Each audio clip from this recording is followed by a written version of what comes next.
Giga Maggie's Texas A&M on the recruiting trail. Jimbo Fisher, this is always one of the reasons why he's considered one of the top coaches in college football. He brings in the talent. And Andrew, do you have any thought? Is there any talk down there that this could end up? Of course, a lot of pieces need to fall in the right place, but could end up being his best class that he's brought in thus far? Yeah, I think there's certainly a lot of buzz about that. I know when you talk to a lot of the recruits, they've got their sights set on the #1 class in the country, and they're going to certainly push and try to recruit each other as hard as they can. And I think there's a general sense that this class could well end up in the top 5, maybe in the top 5, 6 range, and maybe even higher. But I definitely think coming off the Orange Bowl and what they've been able to do this spring, they have a lot of momentum, and they've certainly got a lot of targets that they're right in the mix for where they need to be.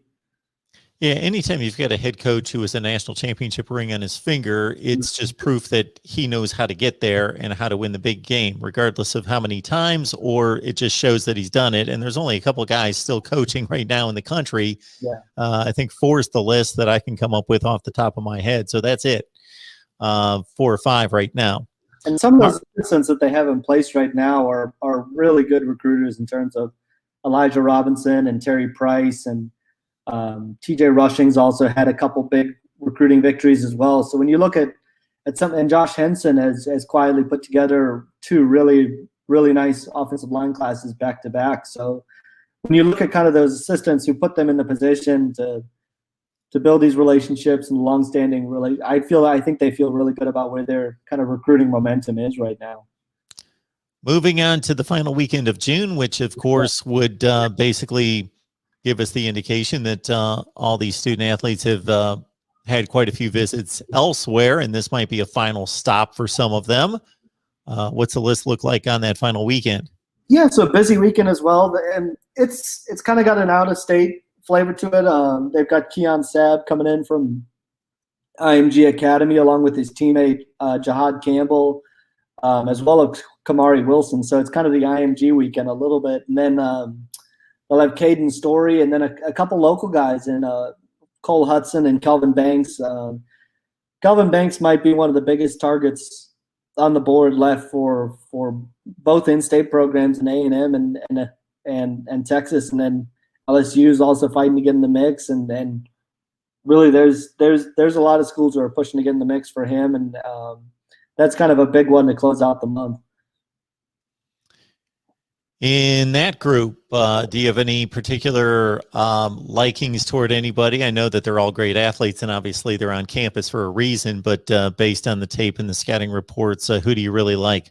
Probably the one that I think they're kind of in the best spot for right now would be Kelvin Banks. I think it's really a battle between them and Texas, with LSU also quietly gaining momentum. And when you turn on the film, I mean, his footwork and just what he's able to do as a guy that could even play tackle or guard is really, really impressive. And then obviously Kamari Wilson is another talent. They need to add a couple big safeties in this class. I think that's really important, especially this month, whether it's Keon Sabb or it's Kamari Wilson. Those are kind of 2 really important targets, given that they lost Kendall Daniels after signing day this year, kind of left a bit of a hole at the safety position from what they thought they were going to have. So I think it's really important, whether it's Nwamka or Wilson or Sabb, that they kind of land one of those big targets. Sumlin recruited well. Now the numbers are just flat out better under Fisher. So is it just simply that Jimbo Fisher is a better recruiter, obviously has a better resume, has built a staff, as that you just outlined, is really good at this? Or is it him taking a different strategy, going to different parts of the country? Have you seen any kind of differences in regards to the approach? Yeah, so I think a couple things on that. They recruit nationally really well right now, especially, they've been able to go into Florida and land a couple key targets, and that's another hotbed for talent. And they've done well on the East Coast as well because of Elijah Robinson's ties that he has there.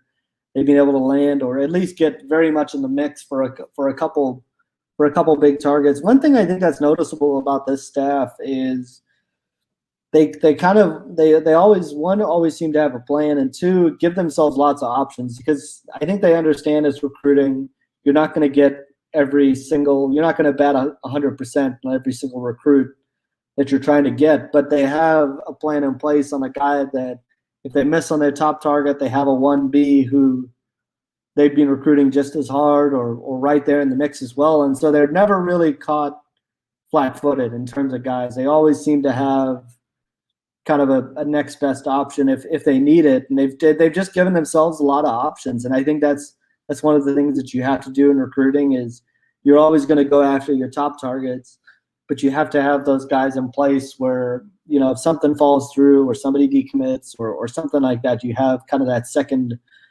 guy, and it helps recruiting with a national championship. As you mentioned, like there's only a few coaches that have done that. He happens to be one of them. So he's kind of used that championship pedigree. And when you talk to a lot of recruits, they do mention kind of his championship culture and what he did at Florida State. And now he's been able to prove that at A&M. And I think that's really helped as people start to kind of see the formula being put in place at A&M as well. We enjoy the conversation each and every time with Andrew Hattersley on Gig'em 247. Check out his work over there. The brand 247 when it comes to recruiting. That's all I need to say. So head on over there, check out the work, whether you like. And as you know the deal here, Andrew, we've got fan bases from all over the place. So if you just want to keep up with the top schools, head on over. Good things happening with Texas A&M, obviously, after a top 4 finish, and run at a top 5 recruiting class here. Andrew, we always appreciate you stopping by. Yeah, my pleasure. And, we'll have unofficial visitors too. And you'll definitely want to be locked in because the unofficial group is just as long as the official group. So there'll be, 50, 60 visitors on campus over the course of a month. So it'll be a fun time, and appreciate you having me on.